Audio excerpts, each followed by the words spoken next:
Como sabéis, siguiendo un poco el guión un poco general que estamos haciendo de historia del pensamiento, de la espiritualidad y de la filosofía, que tengo que decir que eso ha estado siempre profundamente unido. El tema de espiritualidad por un lado, filosofía por otro, técnica por otro, o ciencia, es una cosa que casi tiene siglo y medio. Y siglo y medio, 2 siglos en la historia de la humanidad es nada. O sea, es nada. Estamos...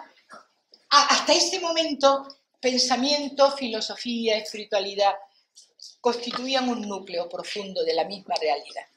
Era difícil separar. Nosotros lo hemos separado a partir de la Ilustración del siglo XVIII, hemos hecho esos compartimentos estancos y realmente hablamos de filosofía como una cosa muy técnica, hablamos de la ciencia, cuando en realidad el pensamiento humano ha avanzado de una manera global muy fuerte en ese terreno siempre. En esta especie de 6 clases que me pidió Antonio que diera, pues dimos una de introducción, que era la filosofía, luego hablamos de los presocráticos, de Sócrates, y el último día dejé planteado Platón. Hoy vamos a hablar de los 2 grandes de la filosofía. Si yo pudiera poner ahí un guión, que no lo puedo poner porque veo que no tengo bolígrafo, pero no pasa nada, habría que pintar el tiempo de la siguiente manera. Cuando nace la filosofía hay oscilaciones durante un tiempo, los presocráticos, los pitagóricos, Heráclito, lo que hablamos en su momento, el ser, el descubrimiento de la naturaleza, la physis, la naturaleza de lo real, oscila. Luego viene un momento que empieza a subir y hay una preocupación, los llamados presocráticos y Sócrates, el dominio de la ética, el dominio del ser humano, la búsqueda, no se teutón, conócete a ti mismo. Pero ahora de repente, si tuviéramos que seguir el gráfico, habría que poner una meseta y otra enorme meseta.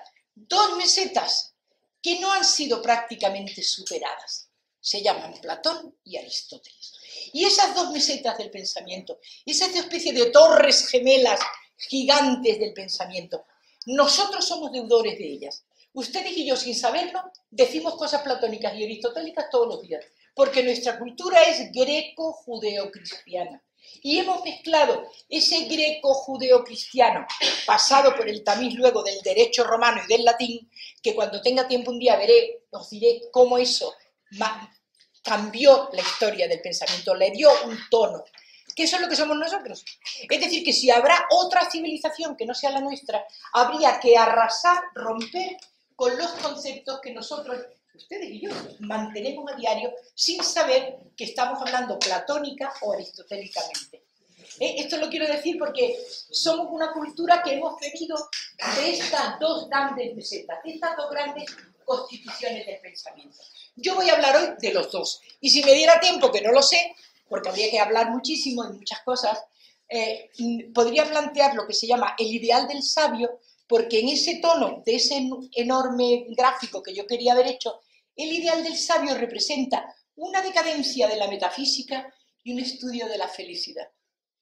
Y ahí aparece el cristianismo y aparece una nueva forma de ver la vida, que es lo que veremos en la próxima lección. ¿Os habéis hecho la idea del gráfico que no puedo escribir? Más o menos, ¿verdad? Bueno, pues Platón.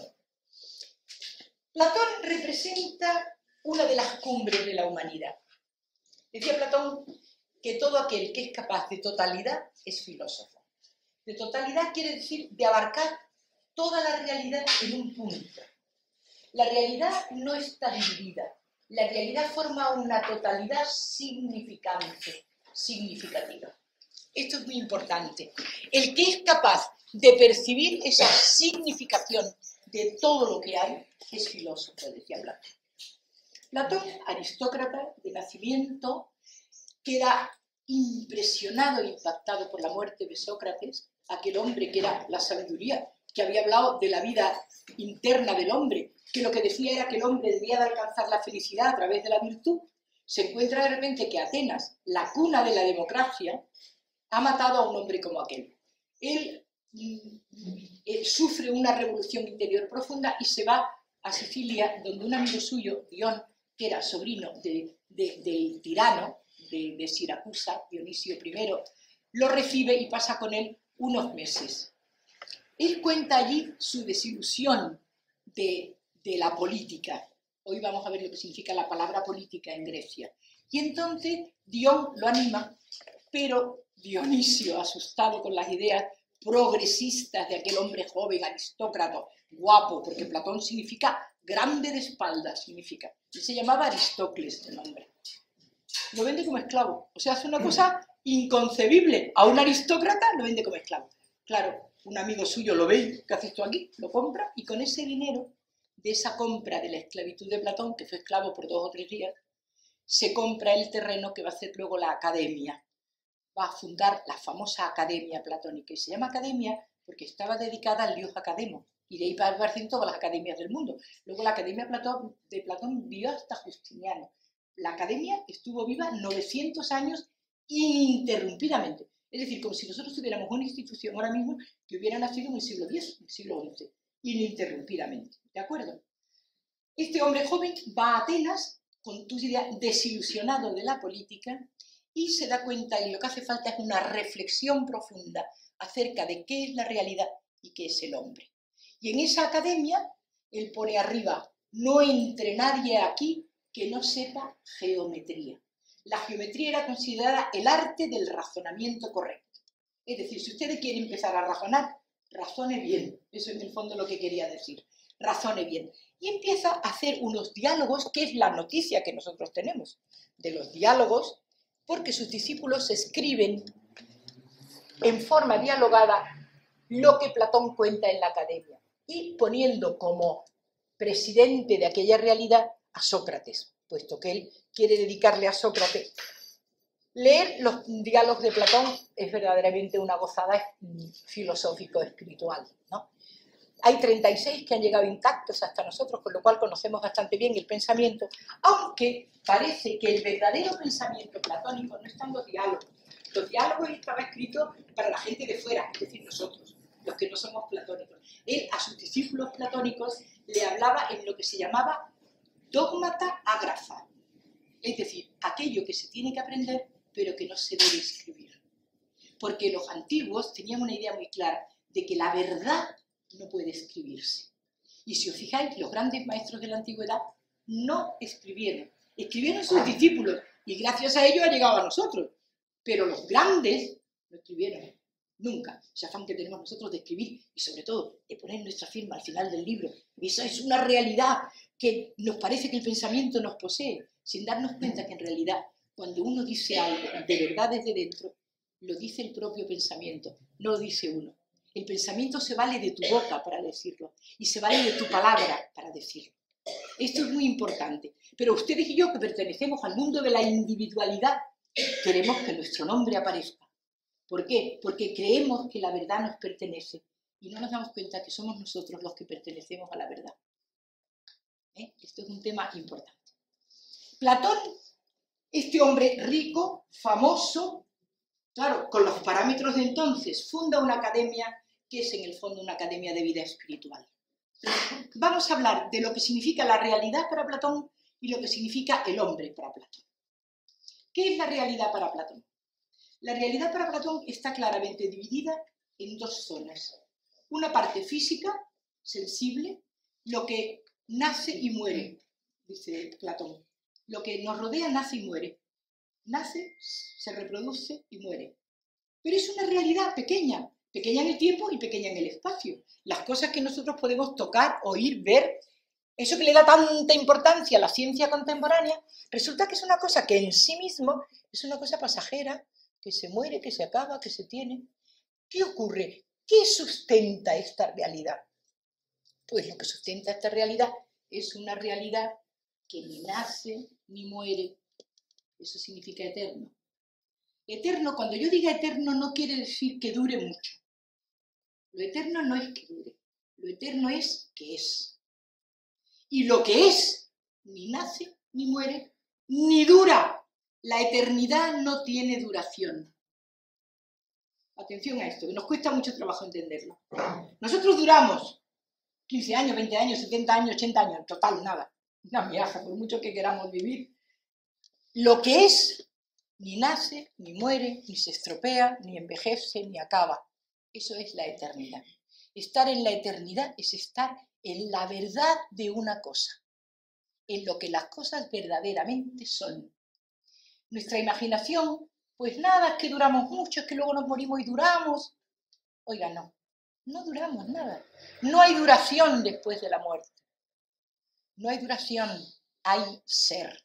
Hay la realidad que es, que ha sido y será siempre lo que pertenece. Y Platón lo dijo muy bonita en casi todos sus diálogos, pero sobre todo en los llamados diálogos de madurez, que son el Fedón, el Fedro, el Banquete, los grandes diálogos de Platón, donde se habla del amor, de la eternidad, del ser. Las cosas, por lo tanto, son copias perecederas de una realidad. Somos copias, lo que hay es una copia. Lo vemos, lo tocamos, se enfada, se riñe, se cae, se estropea, todo eso. Pero eso es una parte completamente exteriorizada de la realidad, sensible. Lo que hay detrás es una realidad eterna, es decir, verdadera. Y ese es el mundo del eidos.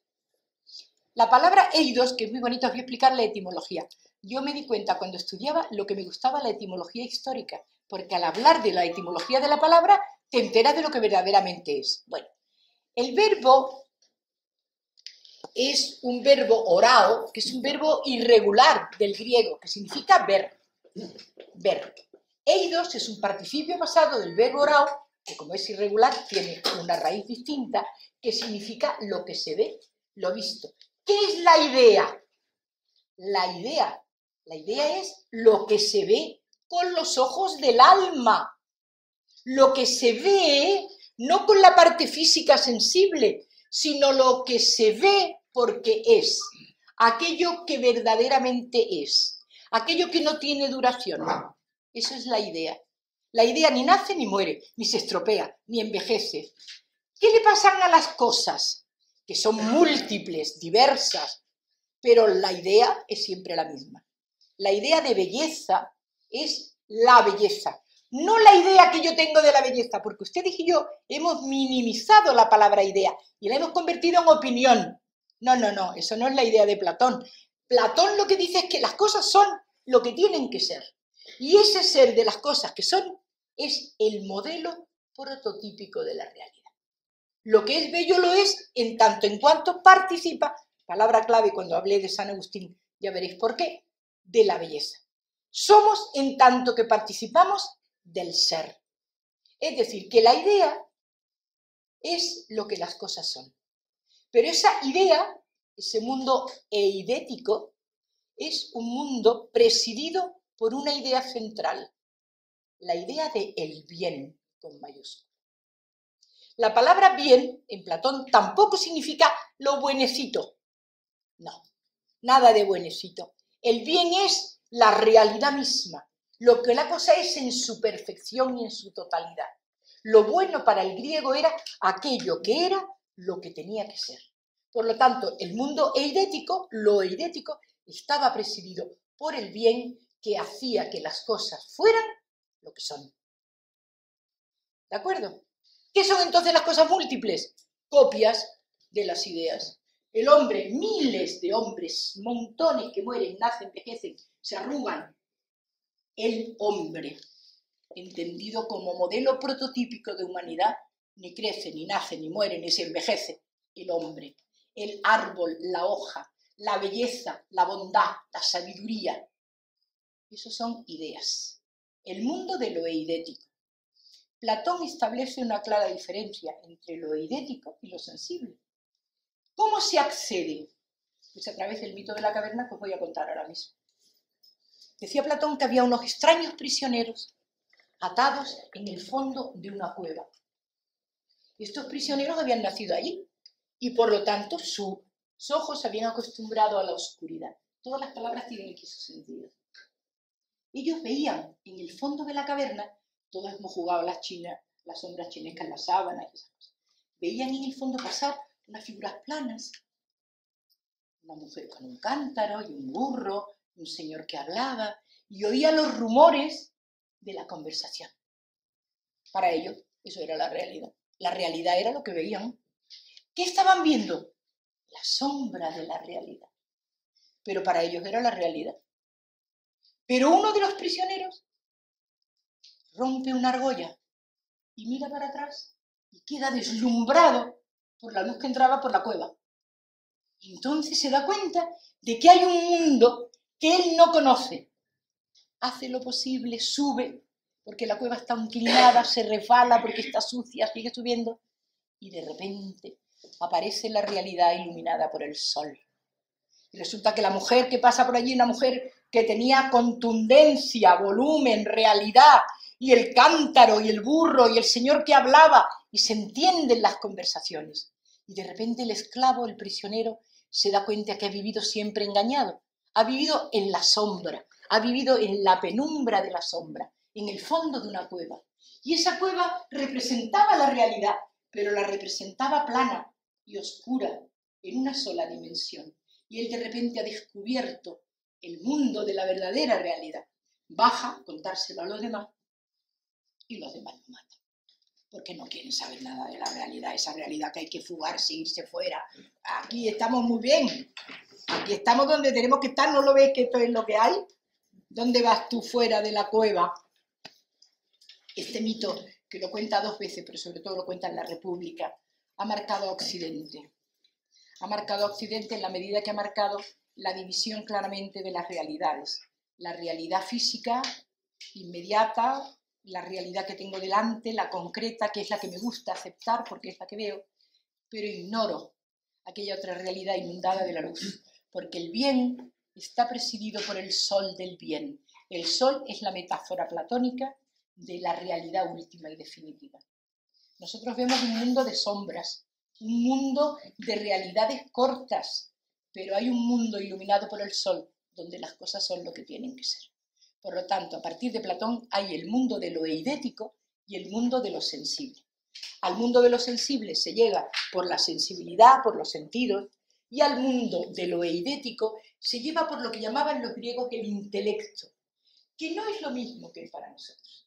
Nosotros hemos confundido intelecto con razonamiento. El intelecto es la capacidad que tiene el hombre de verdad. El intelecto es la capacidad que tiene el hombre de universalidad.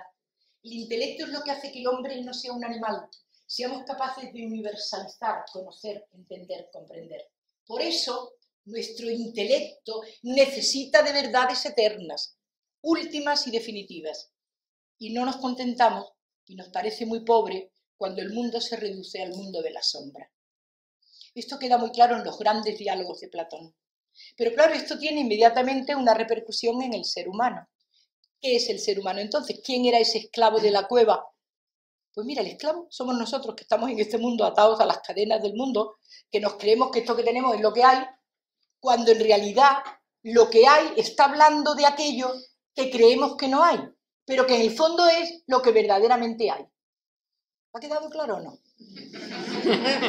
Es decir, nosotros creemos que hay esto que hay, ¿verdad? Bueno, pues Platón dice, esto que hay no es más que la sombra de lo que verdaderamente hay.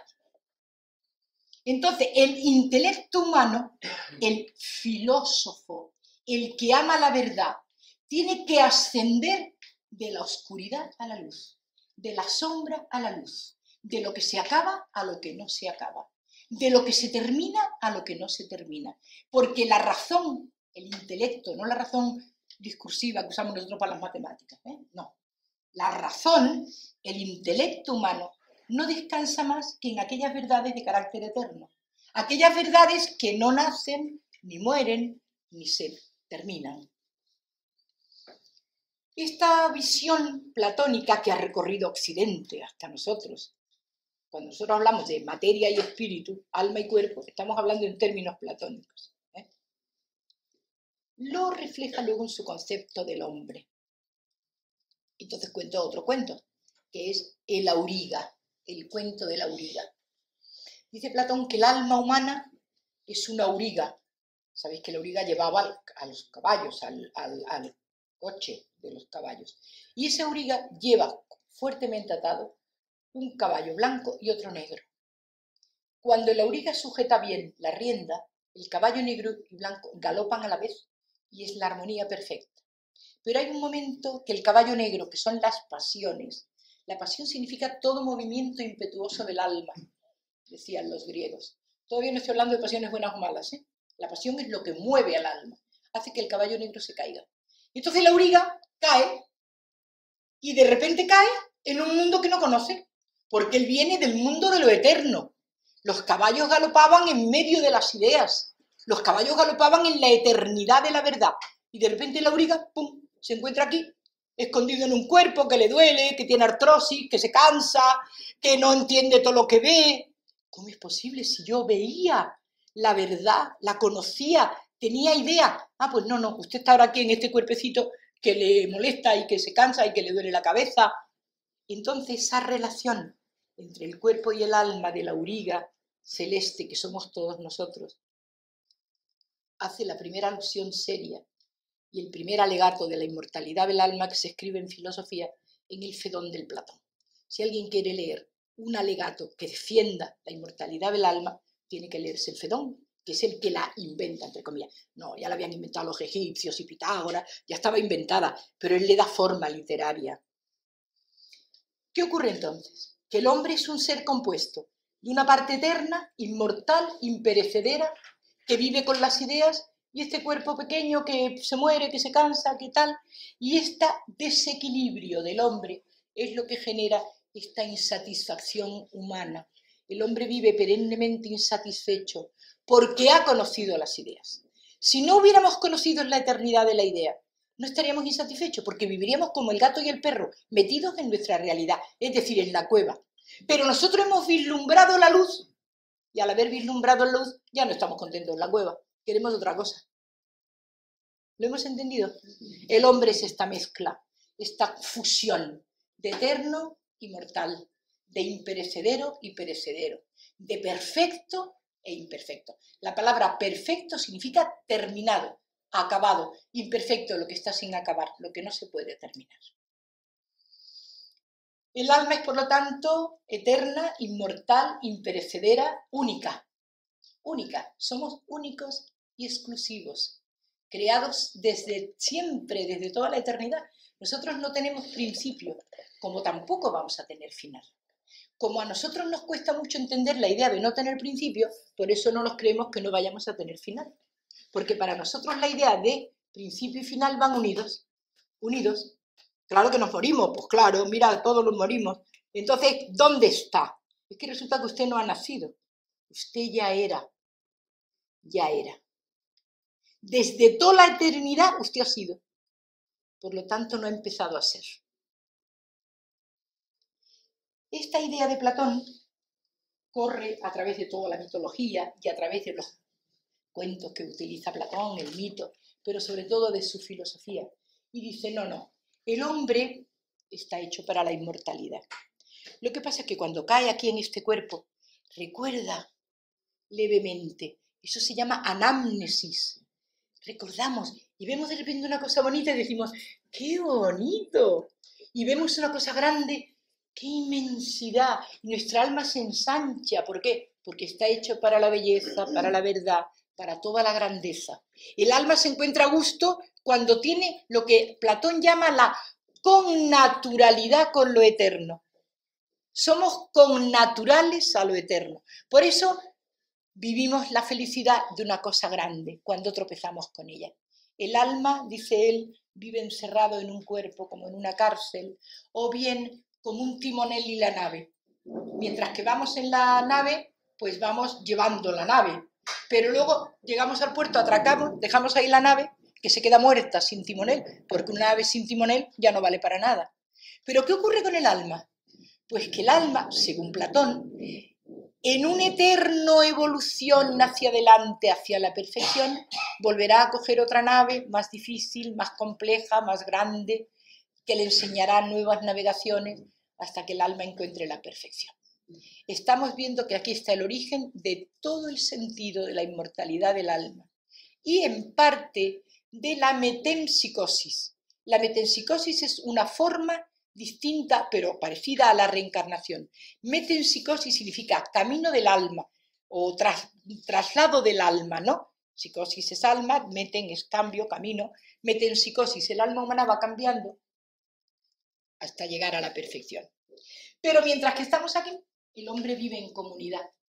Por lo tanto, la política, entendido en el sentido griego, que nosotros seguimos usando la misma palabra, pero no el mismo sentido que la palabra política. El griego decía que la política era el estado del hombre y vivimos en la ciudad. Luego veremos cómo Aristóteles lo especifica muy bien. Y él escribe ya muy mayor, porque Platón vivió 81 años, que eso en tiempos de los griegos era inconcebible. Aristóteles llegó muy mayor y murió a los 62, y ya se consideraba un hombre muy mayor, Aristóteles. Pues él escribe ya muy mayor, escribe La República. Y la República de Platón no es tan dialogada, la parte dialogada, pero es más bien un tratado sobre la vida política del hombre, es decir, cómo sería la ciudad ideal. Para él la ciudad es la ciudad, la polis griega era un todo, era donde las gentes vivíamos y donde cada uno desarrollaba su capacidad y donde la polis tenía la obligación de mantener a la ciudad y mantener al ciudadano en su situación real. La polis era el lugar natural del ser humano. Debemos vivir con los demás hombres. Y entonces la política debe estar ordenada de arriba a abajo. ¿Qué quiere decir? Que cada uno ocupa en la ciudad un papel que hoy día, con el sentido de la democracia que hoy tendremos, no tendría sentido y que, sin embargo, en muchísimas realizaciones y civilizaciones de otro carácter han tenido sentido. Es la división de estratos según el alma humana. El alma concupiscible es el alma del deseo, aquel que no se controla, la plebe. Lo quiere todo, todo le gusta, todo no tiene discriminación. Bueno, pues la plebe necesita una virtud fundamental, que es la templanza. ¿Por qué? Porque si no, la plebe se deja llevar por cualquier cosa. No hay más que ver a Telecinco, ¿no? La plebe, lo pobre, lo que alimenta el alma de manera miserable. Eso ya en tiempos de Platón. ¿Cuál es la virtud que necesita ese parte del pueblo? La templanza. Y son necesarias para la ciudad, porque hacen falta artesanos que muevan con sus manos la vida económica de la ciudad. Luego hay una segunda parte, que es lo que podríamos llamar la fuerza del valor y de la consistencia del poder, pero un poder para otros, un poder para ayudar, para servir. Este tiene que tener como virtud fundamental la fortaleza. Y por último está aquel que ha visto la idea y no se ha olvidado de ella. El hombre sabio, sapere, sabiduría, el que sabe. Y el que sabe, tanto sabe, que se da cuenta que lo que ocurre por aquí es de segunda importancia. Pero que hay que dirigir al hombre desde dentro. Y eso es la frónesis, que significa prudencia. Así que hay tres virtudes: la fortaleza, la templanza y la prudencia, que son lo que luego el cristianismo tomó como virtudes cardinales. Si uno se acuerda del catecismo, las virtudes cardinales están tomadas de Platón. ¿Quién preside esas tres virtudes, que son tres clases de hombre? La justicia, la diké. La justicia es el orden de la realidad, el que pone a cada uno en su sitio. A cada uno. Además, la justicia es ciega. No tiene preferencias. La justicia ocurre, y ocurre de manera absoluta. Por eso la diké estaba con los ojos vendados y ponía a cada uno en su sitio. La justicia da a cada uno la templanza, la fortaleza y la prudencia para que constituyan un conglomerado de vida posible, para que sea una ciudad humana de lo humano. Con Platón llegamos a la cumbre, diríamos, de un tipo de filosofía en que Occidente se ha nutrido. ¿Vosotros creéis que muchas cosas son del cristianismo? Pues no son del cristianismo, son de Platón. Lo que pasa es que en esa sociedad, como ya explicaré, apareció el cristianismo 5 siglos más tarde que Platón y tomó de esa sociedad lo que en ese momento se pensaba, y es lo que hemos heredado nosotros. ¿Quién separa una vez hecha la mayonesa el huevo del aceite? Pues yo no se lo sé hacer. Hombre, si se corta la mayonesa todavía, pero la mayonesa, el aceite y el huevo están profundamente unidos, constituyendo una realidad. Así nos ha llegado a nosotros. Y por último, decir que Platón considera que la Tierra está hecha por un demiurgo, un hacedor, que un día, llevado por el bien y atraído por la belleza del bien, crea este universo maravilloso, que es también sombra de la verdadera realidad. La Tierra, los planetas, la realidad, están hechos por un creador que, enamorado de la belleza, genera el mundo. Eso está escrito en el Timeo, que es otro de los grandes obras de Platón. Por lo tanto, si veis, alma inmortal, felicidad, totalidad, idea, todas esas palabras que nosotros usamos a diario son palabras platónicas que han intervenido en nuestro mundo y que constituyen parte de nuestra cultura. Nosotros la hemos mamado realmente en la cultura occidental. Tengo que decir que Platón, cuando en el siglo II a.C. se empieza a escribir por Numenio de Apamea una pequeña historia del pensamiento, la palabra historia ahí no es como nosotros la entendemos, hace alusión a la importancia que había tenido Platón en el budismo. O sea, que hay ya desde la antigüedad una enorme relación a mundos que a nosotros nos parecen separadísimos y que en ese momento tienen importancia. Bueno, pues un discípulo de la Academia de Platón era Aristóteles. Aristóteles quizá una de las mentes más privilegiadas de la humanidad. Discípulo de Platón, era hijo de un médico, Amintas, de Nicómaco, que era el médico de Amintas. Amintas era el rey de Macedonia.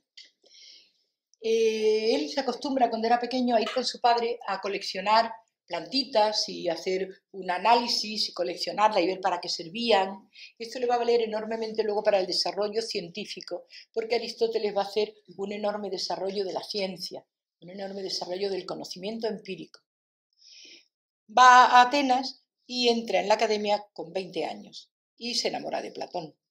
Sin embargo, la vida de Platón y Aristóteles y su estilo, su manera de entender la realidad, es estupendo que sean tan distintas porque así nos han quedado dos formas de mirar la realidad de la que nosotros nos hemos nutrido. Aristóteles vuelve a Macedonia porque lo llaman para que eduque a Alejandro Magno, que entonces tenía 14 años, 13 años, y casi durante 6 años Aristóteles educa a Alejandro. Pero Alejandro a los 18 ya tenía una idea clarísima de lo que quería hacer, tenía un sentido totalmente distinto del griego, que hablaba de la polis, de la ciudad-estado, y él quería un imperio, palabra que para un griego no tenía sentido. Los griegos no concebían el concepto de imperio, de totalidad. Ellos querían la ciudad, el estado, el mundo, regir un estado pequeño donde todas las cosas tuvieran la medida del hombre. El hombre era la medida de todas las cosas, le oímos decir el otro día a Protágoras. Entonces, Aristóteles vuelve a Atenas, se ha casado 2 veces, bueno, en realidad se casa con el hijo de un tirano que se llama Pitia y muere muy joven. Él tiene una hija de esta mujer.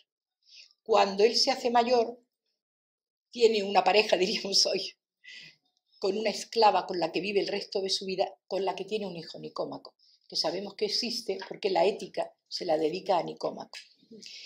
Cuando él muere le pide a su mujer segunda que por favor lo entierre con su mujer primera, y su mujer lo hace. Murió muy mayor, a los 62 años, considerado ya muy mayor esa edad entonces. Él al principio, cuando se queda en Atenas, cree, él y muchos que lo seguían, que iba a ser nombrado director de la academia cuando muere Platón. Pero como no lo es, él se va a 2 o 3 islas alrededor y desarrolla una actividad científica muy interesante. Las obras que nos han quedado de Aristóteles son auténticos tratados, algunos de ellos de muy difícil lectura. Al contrario que Platón. Platón, los dogmata ágrafa, no los escribió y lo que escribió fue para el gran público. En cambio, las lecciones que daba andando, se llamaba andando porque era peripatético, es decir, dar paseos. Él hablaba y daba paseos. ¿Vosotros habéis visto a las monjas en los recreos andar? Que van 5 para allá y luego 5 para acá. Pues eso es ser peripatético. Eso es ser peripatético. Pueden ir hablando en corro y hablan todas a la vez y pasean. Bueno, pues eso es lo que hacía Aristóteles. Pasear en corro hablando. Eso es lo que ha llegado a nosotros. Lo que no ha llegado a nosotros. Lo que ha llegado a nosotros, en cambio, es lo contrario que de Platón. En Platón la parte externa, en Aristóteles ha llegado la parte interna. Han llegado los. Por eso es tan difícil leer Aristóteles, que por otra parte os diré que es una preciosidad. Pero claro, a eso hace falta estar así un poco como yo, para eso. Bueno, entonces, en Aristóteles, ¿qué queremos destacar? En Aristóteles, primero su afán científico. Aparece un deseo en la lógica, se llama órganon, el conjunto de libros lógicos de Aristóteles, el órganon de pensar. Y tanto es así que nosotros pensamos como dice Aristóteles que pensamos.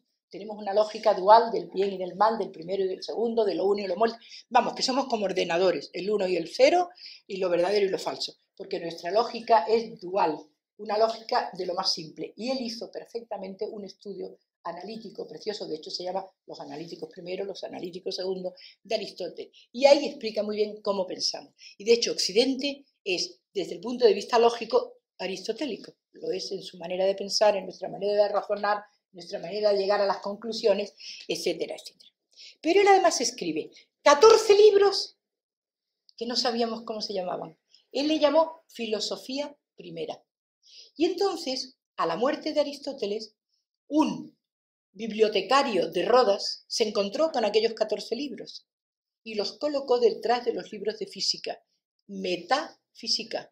Y a partir de ahí todo Occidente llama metafísica a los 14 libros de filosofía o teología primera de Aristóteles, que son el meollo de la cuestión metafísica de Aristóteles. Y luego escribe un libro de física sobre los planetas, escribe un libro sobre el alma, peripsique, de ahí aparece la palabra psicología, en el siglo XVIII. En el siglo XVIII un señor suizo que se llamaba Glocenius escribe por primera vez un tratado de psicología, basándose en la peripsique de Aristóteles.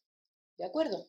Escribe un libro de psicología, escribe un libro de los planetas, escribe un libro de física, escribe 5 libros de lógica, 14 de metafísica y una ética a Nicómaco, una ética mayor y la política. Voy a hablar de los más importantes porque si no, no nos iríamos de aquí, porque la verdad es que Aristóteles explicarlo en media hora es una pretensión, pero bueno, yo creo que nos va a quedar una idea. Sí, tengo como media hora, si me dais un tiempito, lo explico. La metafísica es la parte más definitiva y definitoria de Aristóteles. Lo que define la figura de Aristóteles es la metafísica. Él, en esos 13 libros, trata del ser. El ser de las cosas que son. No de lo que parece que son, sino de lo que son. Ese ser que es el fundamento de toda la realidad. De eso trata la metafísica. Ese ser que él analiza dice que tiene una serie de características. Primero, que es uno. Lo que pasa es que el ser se dice de muchas maneras. Es lo que se llaman las categorías del ser. Yo digo uno y múltiple, bueno y malo, alto y bajo, pero el ser es idéntico. Lo que pasa es que nosotros utilizamos categorías para poder analizar ese ser que es el fundamento de lo que hay. Os diré las categorías de memoria, pero no hay ni que aprendérselas ni tiene importancia saberlas. Son la cantidad, la cualidad, la relación, la acción, la pasión, el tiempo, el hábito y la situación. Esas son las categorías del ser. Y la base de todas las categorías del ser son la sustancia. Substare, lo que subyace a la realidad, que en griego se dice hypokeimenon, lo que sujeta a la realidad. La sustancia es el ser de una cosa, lo que es. A ese ser le colgamos, esos percheros que había antes en las casas, que le colgamos luego las cosas. Pues yo le cuelgo al perchero que es grande, que es pequeño, que es bueno, que es malo, que es alto, que es bajo, que es rojo, que es verde. Cualidad, cantidad, relación, acción, pasión, tiempo, hábito y situación. Pero el ser es el perchero, lo que sujeta. Nosotros somos substancias, sujetos, de ahí viene la palabra sujeto, sustancia, subjectum, sujetar, es lo mismo. Es lo que sujeta a la realidad, lo que la sostiene. Somos completamente aristotélicos. Hay otros mundos que no son aristotélicos, pero el mundo hinduista no es aristotélico, le cuesta mucho más. Para nosotros las cosas tienen una realidad. Y además una realidad concreta, individual, que es lo que él llama sustancia primera. La sustancia. Las otras cosas son accidentes de la sustancia, que es alto, que es bajo, que es rubio, moreno, guapo, feo, alto, bajo, sano, enfermo, grande, pequeño, verde, amarillo. Son accidentes de la sustancia, pero la sustancia es lo que es. Y esto lo entendemos muy bien porque somos muy aristotélicos y por eso lo entendemos muy bien.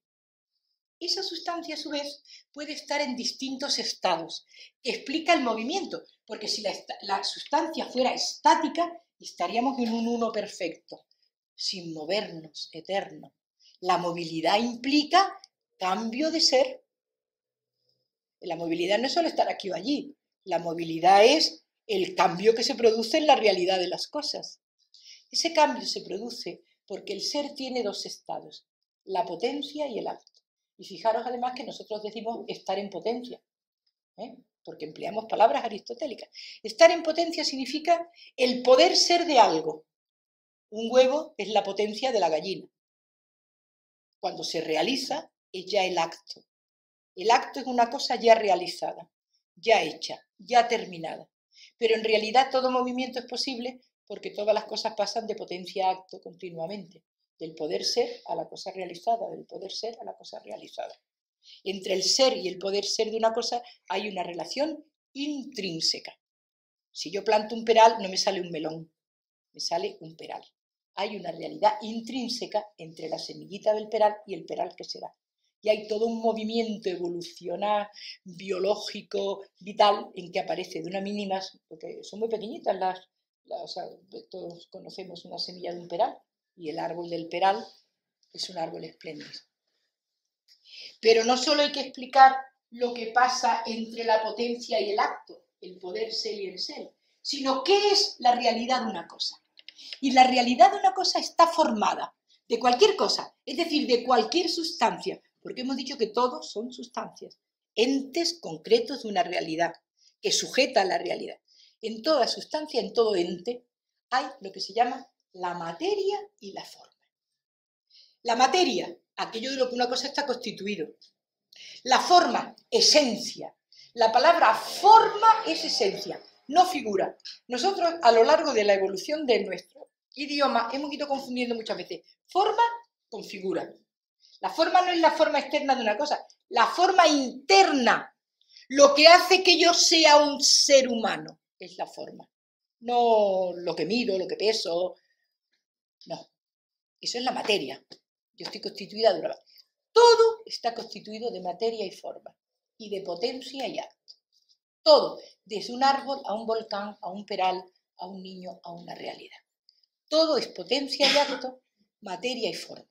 Eso es la esencia metafísica de la realidad.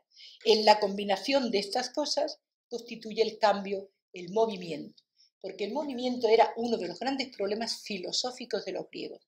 ¿Qué es el movimiento? ¿Por qué las cosas no están estáticas? Porque no hay un ser ya realizado perfecto, como nosotros nos creemos que es la eternidad, así de aburrida. No. La vida es cambio, movimiento, traslación. ¿Cuál es lo que mueve todo eso? Y eso está en el fundamento del propio ser, en el paso de la potencia al acto, de la materia a la forma. Pero para que una cosa sea, cualquier cosa, intervienen en él 4 causas. Toda la teoría de las causas es muy importante porque es lo que va a dar origen luego a la ciencia. La palabra causa en griego se dice aitía y la ciencia se dice que es etiológica, explicar las cosas por sus causas. Cuando una cosa es explicada por sus causas, se dice que es científico. Se explica de por qué y luego ya veremos que para qué. ¿Cuáles son estas causas? Voy a poner un ejemplo idiota que es como mejor se entiende. Una fuente. Queremos traer aquí una fuente. Mira, a María le gusta dar clase con una fuente al lado. Muy bien. A ver, ¿cómo es la fuente? La fuente es de mármol. Podría ser de barro, de arcilla, de mármol. Bueno, pues la materia, ya veremos que es mentira esto que voy a decir ahora mismo, pero bueno, la materia es el mármol. Y la forma es la fuente. Es que es una fuente y no una Venus de Milo. ¿Os dais cuenta? La materia de lo que está constituido, la forma lo que es. No que tiene figura de fuente, no, que es una fuente. ¿De acuerdo? Materia y forma. Pero hay una causa eficiente. Eficio, hacer, construir. ¿Quién ha hecho la fuente? El artesano.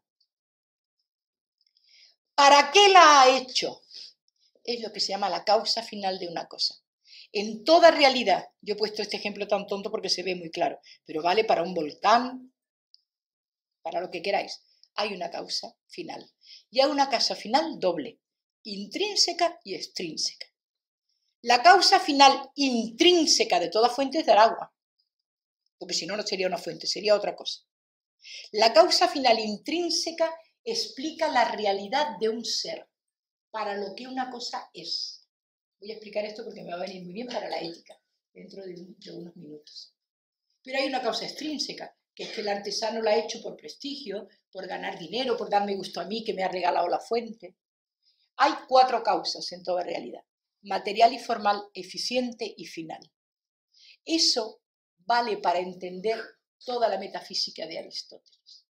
Todo lo que hay en el universo tiene un fin. Por eso se dice que la filosofía de Aristóteles es teleológica. La palabra telos en griego significa finalidad. Teleología, explicar todo por sus fines. Todo tiende a un fin, según Aristóteles. Y el fin de cada cosa es lo que hace buena a esa cosa. ¿Cuál es el fin de un peral? Dar buenas peras. La palabra buena aquí no es que esté buena, es que es una pera que es lo que tiene que ser. Buena en el sentido griego. Una buena pera es que además está buena, pero es porque es lo que es. Solo aquello que es lo que tiene que ser cumple la misión del bien. La teleología implica finalidad de las cosas, intrínsecas como tal y extrínsecas. Yo puedo pensar que la finalidad intrínseca de la pera es que es una pera, pero yo tengo perales para ganar dinero, que sería la finalidad extrínseca del peral. ¿De acuerdo? Causa material, causa penal, causa eficiente, causa formal. Todas esas causas constituyen la realidad. Unido a la materia y a la forma y a la potencia y al acto, constituyen la sustancia aristotélica, lo que las cosas son. Como él era un buen científico, se dedicó a describir el mundo natural, tanto de los animales como de las plantas, haciendo verdaderas clasificaciones que han llegado vivas hasta el siglo XVIII. Fue a partir del siglo XVIII cuando aparece ya la ciencia y la nueva visión científica que se empieza a añadir, a quitar o a poner el tema de Aristóteles, pero Aristóteles ha estado vivo en la ciencia hasta el siglo XVIII en su clasificación del mundo, no solo física, sino metafísicamente hablando. Esto aplicado al hombre también vale. Si yo soy un ser humano, que soy una sustancia, tengo que tener un fin. ¿Cuál es el fin del ser humano? El del peral dar peras, está clarísimo, ¿no? El del melonar melones. La finalidad del hombre no está fuera de él mismo. La finalidad del hombre es la felicidad, la eudaimonía. Tener un buen demonio significa la palabra eudaimon. Daimon, dinami, significa fuerza interior. Eudaimonía, tener una fuerza interior correcta. ¿Cuál es la felicidad? El fin, alcanzar esa eudaimonía, esa felicidad. Todos tenemos como finalidad el ser felices.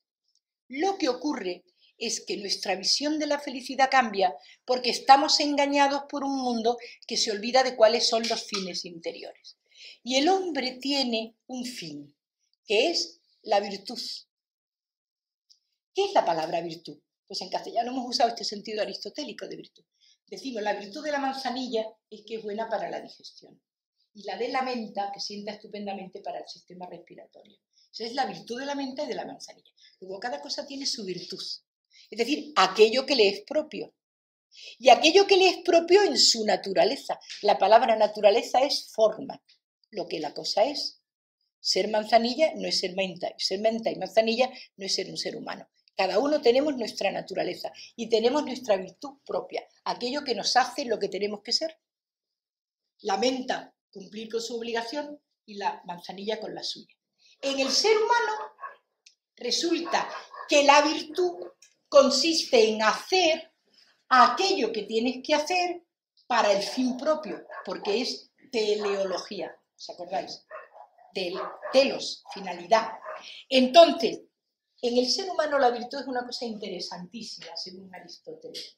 No es una pasión, no es un arrebato. La virtud es hacer aquello que me hace feliz encontrando el término medio. El término medio, in medio virtus, tradujeron luego los latinos. Y es dificilísimo alcanzar el término medio. Dificilísimo. El término medio es dificilísimo de alcanzar. Porque es justo el momento entre un extremo y otro extremo. Por ejemplo, Ser una persona completamente disparatada y exponerse al peligro por sí es un extremo. Ser un cobarde es el otro extremo. El valor es justo el centro. Y qué difícil es llegar al centro. Por eso llegar al centro del centro, a la diana de la diana, es el hombre virtuoso. El hombre que no se sale del centro. Ese es el hombre virtuoso. ¿Y qué tiene que hacer el hombre virtuoso? Llevarlo esto a su hábito. La virtud es un hábito, una manera de comportamiento. Cuando tú lo llevas al hábito, a tu comportamiento, hay un momento que para ti se convierte en habitual hacer determinadas cosas. Eso es la virtud para Aristóteles. Y somos virtuosos cuando alcanzamos el término medio en aquello que nos lleva a la felicidad y a la plenitud del ser humano. Eso es lo que le escribe él a su hijo Nicómaco en una obra que se llama Ética a Nicómaco. Define qué es la virtud, cómo se alcanza, qué difícil es llegar al término medio y cómo cada cosa tiene una virtud propia que lo define.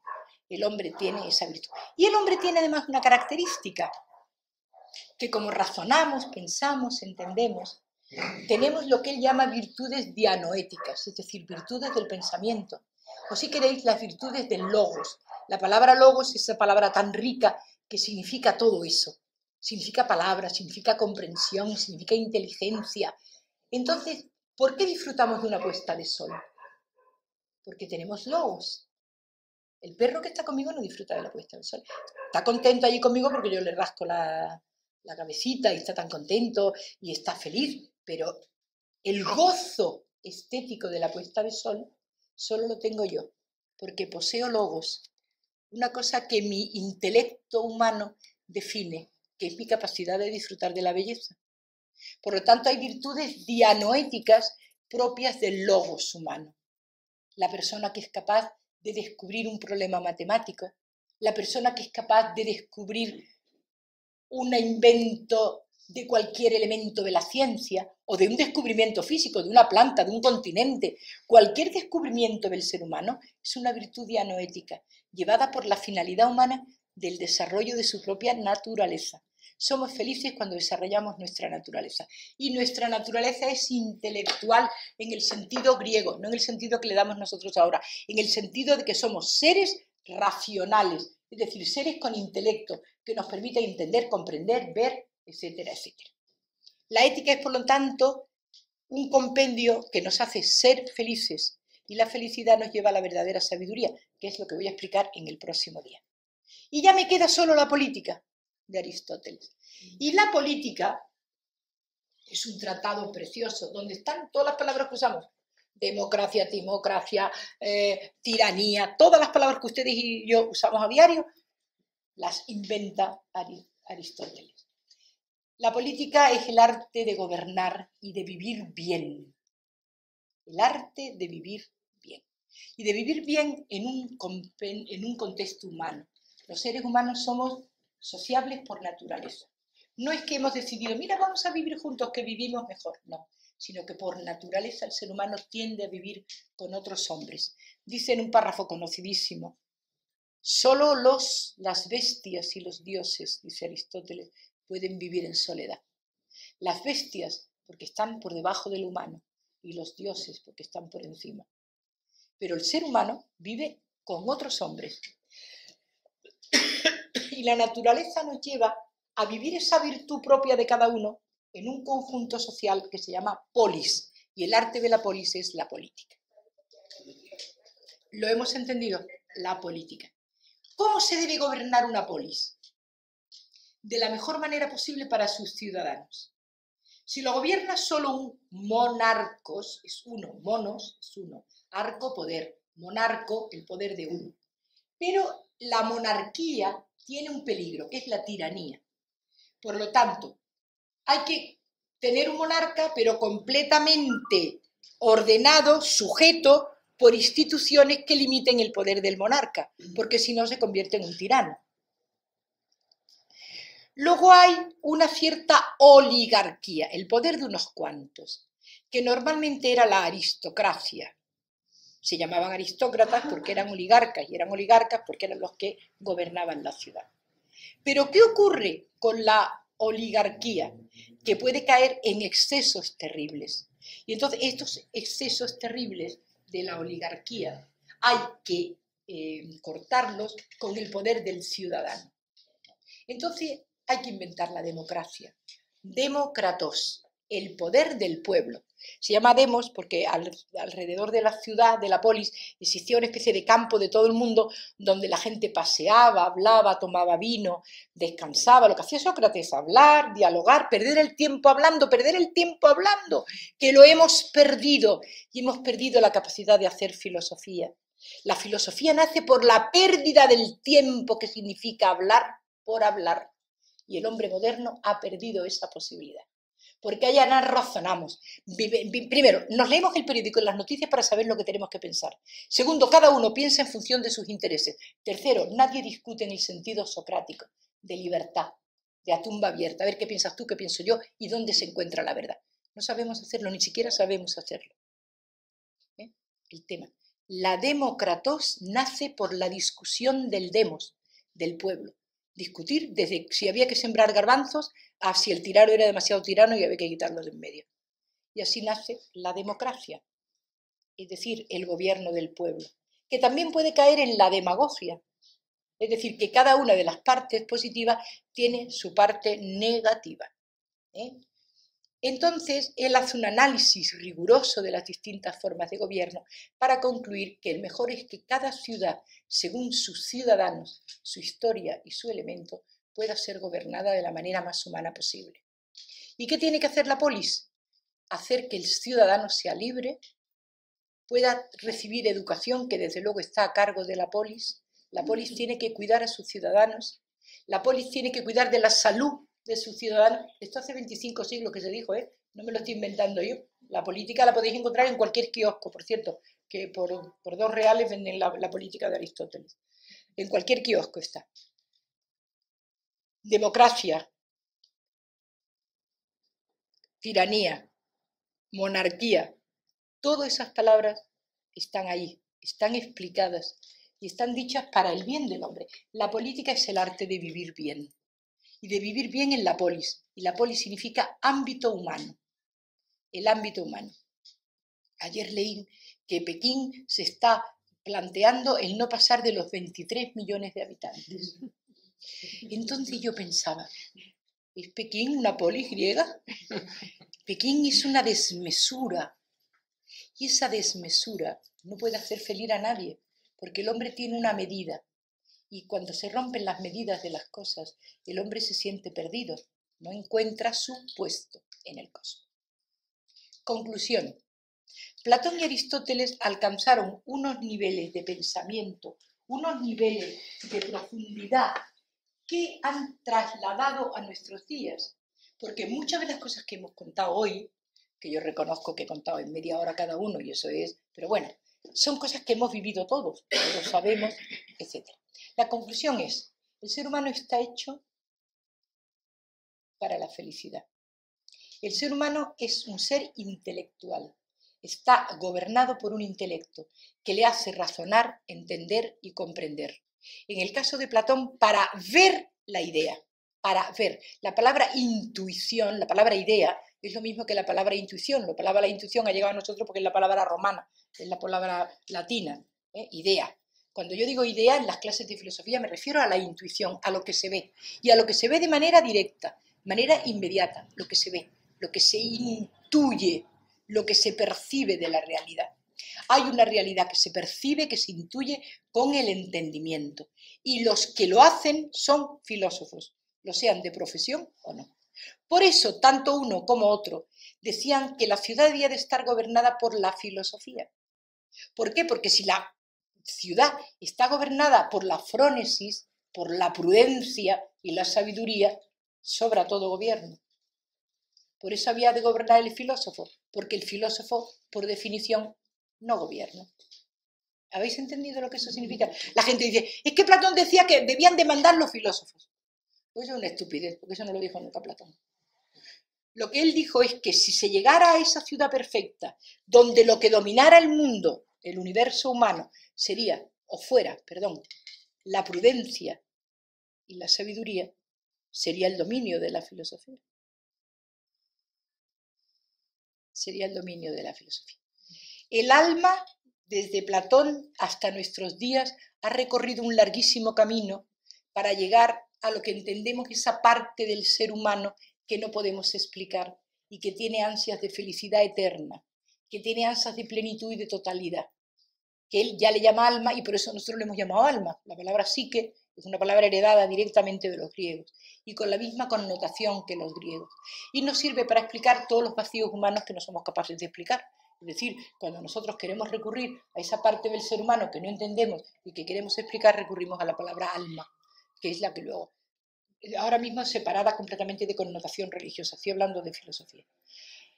Por lo tanto, Platón y Aristóteles constituyen como esas bases, esas mesetas que decía al principio, que han sujetado el pensamiento greco, latino, judeo, cristiano, que es un poco lo que somos nosotros, lo que somos todavía, porque puede que a nosotros nos esté tocando vivir el principio del fin de una civilización, que no hay que tenerle miedo, porque todos los finales van seguidos de un principio.